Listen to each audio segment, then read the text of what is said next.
subscribe to our channel and press the bell अस्सलाम वालेकुम icon. अज़ीज़ तलबा और तालिबात। जमात हश्तुम के तारीख़ और सियासी साइंस शहरियत इसके 5वें सबक जिसकी रियासती हुकूमत, इसकी वीडियो में आप तमाम का इस्तक़बाल है। आपको हमारा वीडियो पसंद आए तो लाइक कीजिए, शेयर कीजिए, हमारे चैनल को सब्सक्राइब कीजिए और इस वीडियो को आखिर तक देखिए। चलिए शुरुआत करते हैं। सबक नंबर 5, रियासती हुकूमत। गुज़िश्ता असबाक़ में हमने वफाकी हुकूमत की पार्लियामेंट और मजलिस आमिला की नोयत को समझा है। हमने भारत के निज़ाम अदल का भी तारुफ़ हासिल कर लिया, यानी इससे पहले जो असबाक़ हो चुके हैं, जैसे कि सबक नंबर 2 पार्लियामेंट, सबक नंबर 3 मरकज़ी मजलिस आमिला और सबक नंबर 4 भारत का अदालती निज़ाम।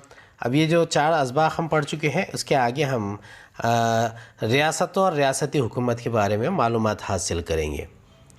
अब वफाकी निज़ाम हुकूमत क्या होता है? वफाकी निज़ाम हुकूमत में हुकूमती इदारा 2 सतहों पर कारकर्दगी करता है, यानी 2 सतह। वफाकी रियासतों का निज़ाम क्या होता है? सबसे पहले वफाकी हुकूमत एक सदर जमहूरिया के ज़रिए चलती है और वहाँ से वो मजलिस आमिला, अदलिया, मजलिस क़ानून साज, वज़ीर आज़म, वज़रा कौंसिल, अदालत आज़मा, अदालत आलिया, राज्यसभा, लोकसभा, ये वफाकी हुकूमत है। अब इसका निज़ाम को अगर हम सही तरीक़े से देखेंगे तो यही निज़ाम रियासत में भी राज होता है। रियासती हुकूमत गवर्नर के ज़रिए चलती है और वहाँ पर फिर मजलिस क़ानून साज यानी असम्बली, विधानसभा, विधान परिषद, मजलिस आमिला, अदलिया, वज़ीर आला, वज़रा कौंसिल, अदालत आज़मा, विधानसभा, विधान परिषद, अदालत आलिया वग़ैरह। अब देखिए, जो कौमी सतह पर वफाकी हुकूमत और इलाक़ाई सतह पर रियासती हुकूमत काम करती है। भारत में 28 रियासतें हैं जिनका काम काज इस रियासत की हुकूमत संभालती है। यानी जो मरकज़ की हुकूमत है, वो जैसे कि हमारे वज़ीर आज़म हैं नरेंद्र मोदी, वो मरकज़ी हुकूमत संभालते हैं, जबकि रियासती हुकूमत हमारे वज़ीर आला उद्धव ठाकरे संभालते हैं। अब इसका पस मंज़र देखेंगे। भारत जोग्राफ़ी एतबार से एक बहुत बड़ा मुल्क है और एक कसीर आबादी वाला मुल्क है। भारत में ज़बान, मज़हब, रस्म व रिवाज और इलाक़ों के लिहाज से रंगारंगी पाई जाती है। इस लिहाज से एक ही मरकज़ी मकाम से हुकूमती काम काज चलाना सहूलत बख्श नहीं हो सकता। अब देखिए, ये बहुत पुराने ज़माने से ही भारत में ये फेडरल सिस्टम लागू है।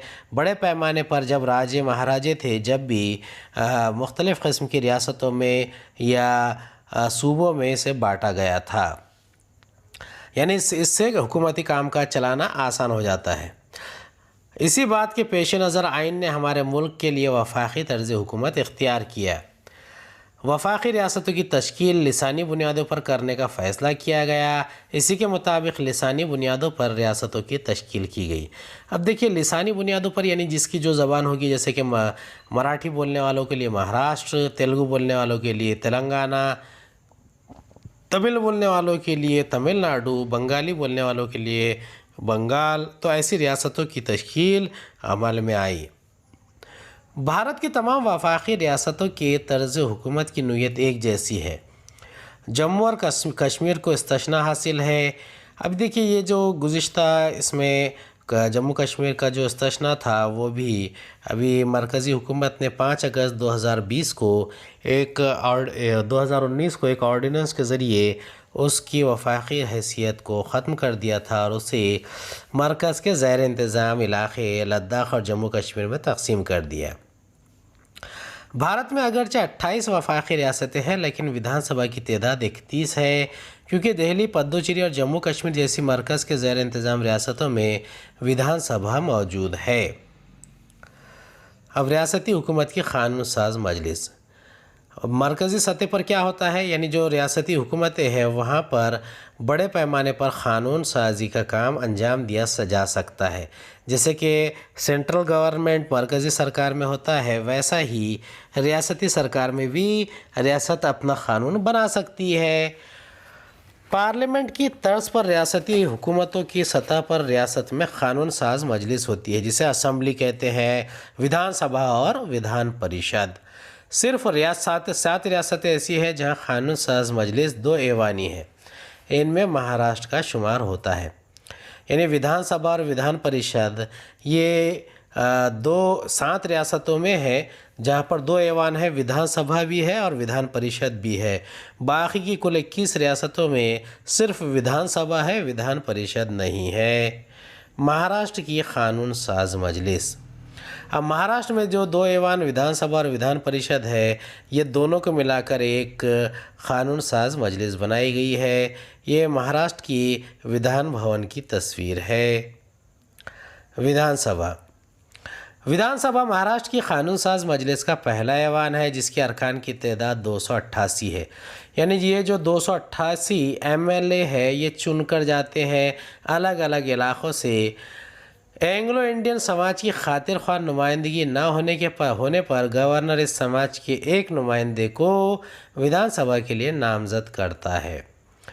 अब देखिए, अंग्रेज़ तो चले गए, लेकिन उन्होंने अपने जो प्रतिनिधि है उनके लिए एक क़ानून के अंदर ही एंग्लो इंडियन नुमाइंदे के लिए उनकी नुमाइंदगी की खातिर विधानसभा के लिए नामज़द करने का सिस्टम चालू कर दिया था। दर्ज फ़हरिस्त ज़ातों और जमातों यानी एसटी और एससी। दर्ज फ़हरिस्त ज़ात यानी एससी शेड्यूल्ड कास्ट और जमात यानी क़बायली एसटी शेड्यूल्ड ट्राइब।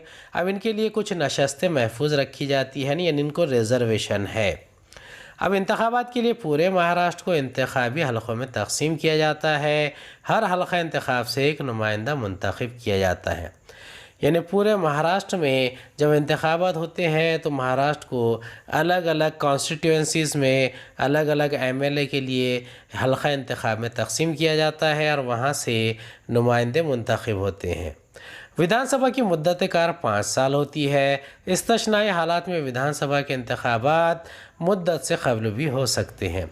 अब ये इस्तिस्नाई हालात कैसे है, जैसे कि अचानक कोई सरकार गिर जाए तो ऐसे वक्त में विधानसभा के इंतखाबात वस्त मुद्दती हो जाते हैं, यानी उसके 5 साल से पहले ही वहाँ पर इंतखाबात हो सकते हैं। महाराष्ट्र में मुक़ीम 25 साल उम्र का कोई भी भारतीय शहरी विधानसभा के लिए इंतखाबात में बहैसियत उम्मीदवार खड़ा हो सकता है। यानी विधानसभा के एमएलए के इलेक्शन में खड़े होने के लिए उम्र क्या चाहिए? कम से कम 25 साल उम्र चाहिए। विधानसभा का सदर या स्पीकर। अब विधानसभा का कामकाज सदर और स्पीकर की रहनुमाई में चलता है। देखिए, जैसा कि पार्लियामेंट में स्पीकर होता है, वैसा ही विधानसभा में भी स्पीकर होता है। इंतखाबात के बाद वजूद में आने वाली विधानसभा के अरकान अपने ही दरमियान से किसी एक रुकन को सदर और दूसरे को नायब सदर की हैसियत से मुंतखब करते हैं। यानी विधानसभा जो है वहाँ पर जितने मेंबरान होंगे वो सब मिलकर अपने में से एक रुकन को सदर और दूसरे को नायब सदर, यानी विधानसभा का सदर बोले तो स्पीकर और डिप्टी स्पीकर रहेगा।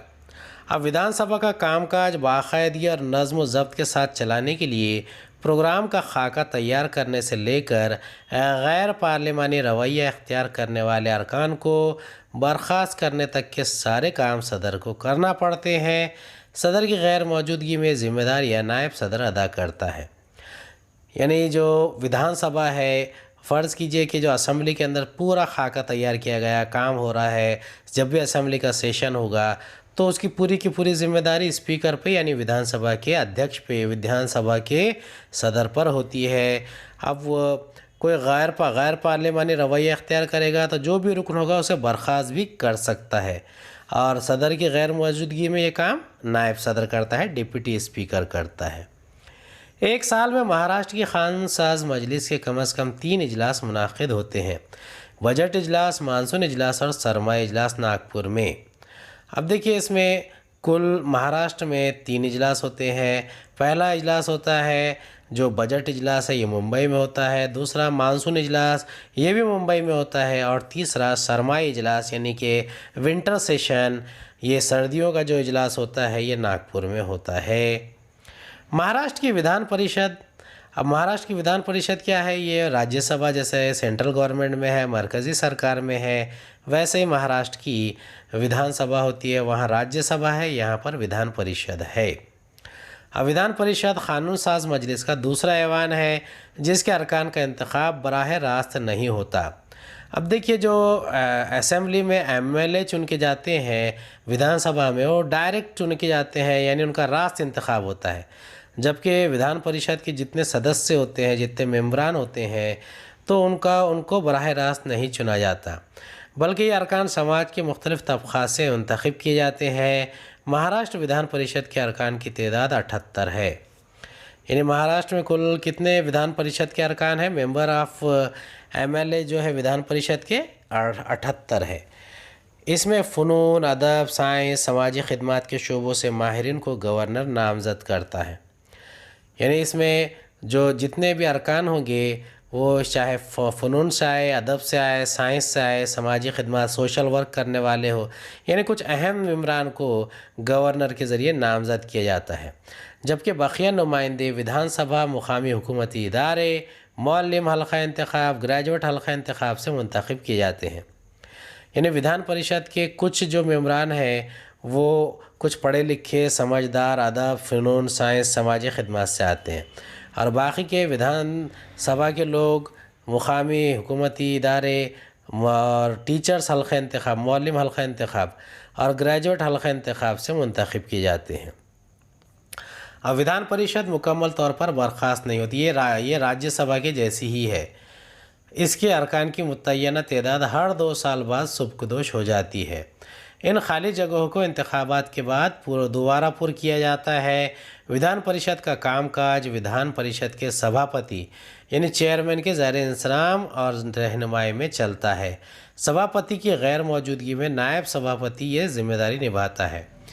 यानी ये भी चेयरपर्सन और डिप्टी चेयरपर्सन या चेयरमैन और डिप्टी चेयरमैन होते हैं जो विधान परिषद के कार्रवाई कामकाज को चलाते हैं।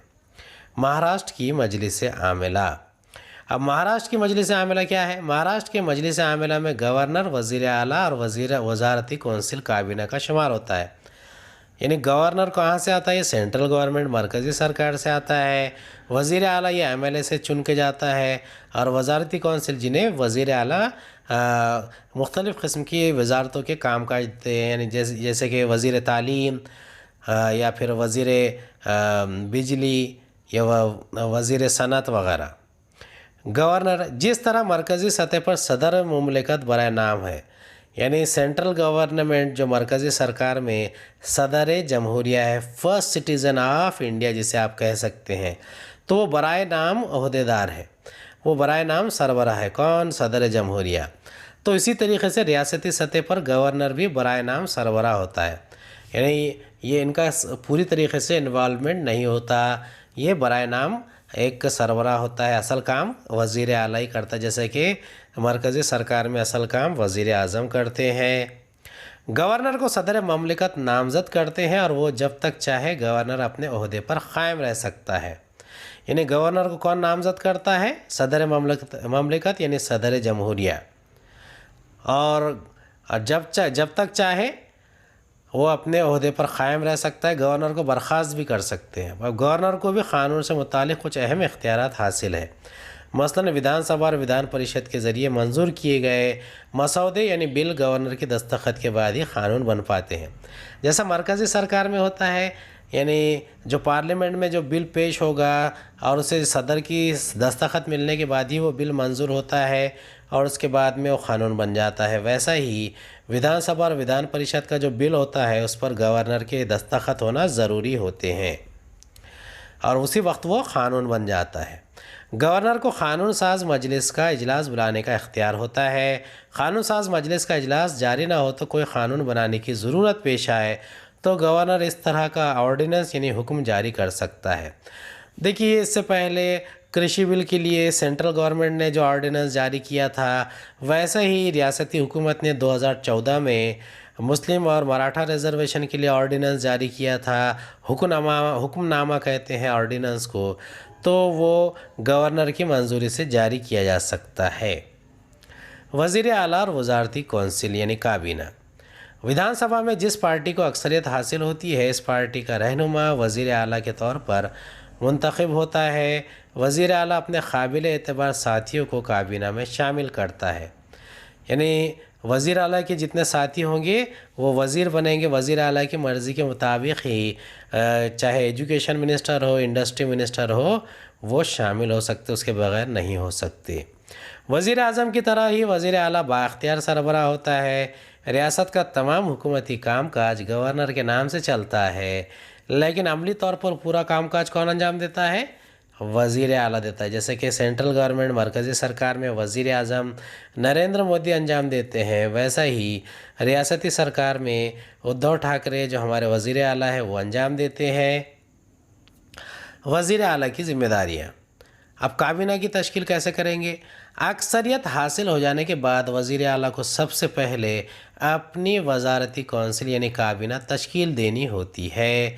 इस काम को अंजाम देना एक चैलेंज होता है, क्योंकि काबीना की तश्कील में ज़्यादा से ज़्यादा नुमाइंदगी के लिए इलाक़ों, मुख्तलिफ़ समाजी तबक़ात, दर्ज फ़हरिस्त ज़ातों, क़बाइल, दीगर पसमानदा तबक़ात, ख़वातीन और अक़लियतों को शामिल करना होता है।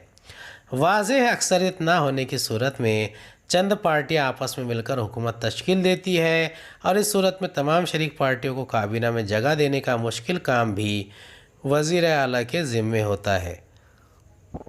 यानी जो भी वज़ीर आला बनेगा उसके पास एक चैलेंज होता है, और वो चैलेंज ये है कि वो सबको अपने वज़ारती कौंसिल में जगह दे, चाहे वो कोई दर्ज फ़हरिस्त ज़ात हो, SC हो, ST हो, या फिर OBC हो, विमेन हो, या अल्पसंख्यक हो यानी माइनॉरिटी हो। अगर कोई दूसरी पार्टी वाले साथ में हो तो उनका भी ख्याल रखना पड़ता है। महकमा यानी क़लमदानों की तक़सीम। काबीना की तश्कील के बाद अब देखिए, जब विधानसभा और विधान परिषद बन गई तो उसके बाद काबीना की तश्कील होती है, और काबीना की तश्कील के बाद क्या करते हैं? वज़ीर आला को मुंतखब वज़रा में महकमे तक़सीम करने होते हैं। यानी किसे फाइनेंस मिनिस्ट्री, किसे एग्रीकल्चर मिनिस्ट्री, किसे एजुकेशन मिनिस्ट्री यानी महकमे तालीम, महकमे जंगलात, महकमे सनत वगैरह दिए जाए। महकमों की तक़सीम करते वक्त वज़ीरों के सियासी तजुर्बे, इंतज़ामी महारत, अवामी रुझान से इनकी वाक़फ़ियत, क़यादत जैसे उमूर का ख्याल रखना होता है। महकमों के माबैन तालमेल। अब वज़ीर आला और उसकी काबीना मजमूई तौर पर विधानसभा को जवाबदेह होती हैं। यानी वज़ीर आला और उसकी काबीना किसे देगी? विधानसभा को, जो इलेक्टेड मेंबर्स है 288, उनको जवाबदेह होगी। अब उम्दा कामकाज की हतमी ज़िम्मेदारी वज़ीर आला पर होती है। यानी काम अगर अच्छा चलेगा तो उस काम लेने की ज़िम्मेदारी किसकी है? वज़ीर आला चीफ़ मिनिस्टर की है। अगर मुख्तलिफ़ महकमों में आपसी ताउन और तालमेल ना हो तो इसका असर हुकूमत की कारकर्दगी पर होता है। लिहाजा वज़ीर आला मुख्तलिफ़ महकमों के दरमियान तनाज़ात हल करके तमाम महकमों के एक ही सिमत में काम करने को यकीनी बनाता है। यानी जो भी महकमे बांटे जाएंगे, किसे एजुकेशन मिनिस्ट्री दी गई, किसे फाइनेंस मिनिस्ट्री दी गई, तो आपसी तालमेल की बहुत ज़्यादा ज़रूरत होती है, वरना रियासती हुकूमत सही तरीक़े से काम नहीं कर पाएगी। अब रियासत की क़यादत कैसे होगी? जिस तरह वज़ीर आज़म मुल्क का सरबराह आला होता है, यानी वज़ीर आज़म क्या करता है? मुल्क की क़यादत करता है। इसी तरह वज़ीर आज़म मुल्क की क़यादत करता है, तो वज़ीर आला किसकी क़यादत करता है? ये रियासत की क़यादत करता है। यानी हमारे वज़ीर आज़म अगर दिल्ली से सरकार चलाते हुए पूरे भारत की नुमाइंदगी करते हैं तो महाराष्ट्र की नुमाइंदगी हमारे वज़ीर आला करेंगे। अपनी रियासत के अवाम के मफाद, इनके मसाइल और मुश्किलात के पेश नज़र वज़ीर आला अपनी हुकूमत की पॉलिसियाँ तैयार करता है। रियासत के अवाम वज़ीर आला को अपने मसाइल हल करने वाले शख्स के तौर पर देखते हैं। रियासत के मसाइल पर तवज्जो देकर हुकूमत की जानिब से मुनासिब इक़दामात का तयख़ुन अगर वज़ीर आला की जानिब से मिल जाए तो अवाम को तसल्ली हो जाती है। अब देखिए, जैसे कि रिज़र्वेशन का मसला हो या दीगर मसाइल हो, तो इन तमाम मसाइल के ऊपर तवज्जो देना और मसाइल को हल करना वज़ीर आला की ज़िम्मेदारी है।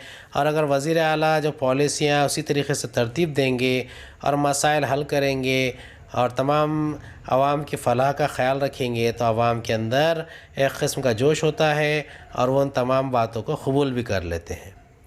रियासत महाराष्ट्र भारत की तरक्की पज़ीर रियासत है। तालीम, सनतों, खदमाती शोबों, तिब्बी खदमात और समाजी तहफ़्फ़ुज़ के वगैरह के मामले में ये रियासत सर फ़हरिस्त है। दहशत गर्दाना कार्रवाइयाँ और नक्सलवादी तहरीक हमारी रियासत को दरपेश दो बड़े चैलेंजेस है। अब देखिए, भारत की ये सबसे ज़्यादा सनती तौर पर तरक्की याफ़्ता रियासतों में से सबसे ज़्यादा तरक्की याफ़्ता रियासत है, जैसे कि गुजरात, तमिलनाडु, पंजाब वग़ैरह।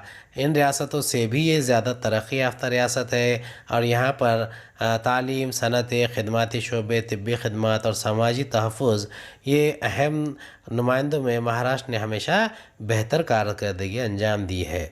उम्मीद है आपको हमारा वीडियो पसंद आया होगा। अगली वीडियो में दोबारा मुलाकात होगी। खुदा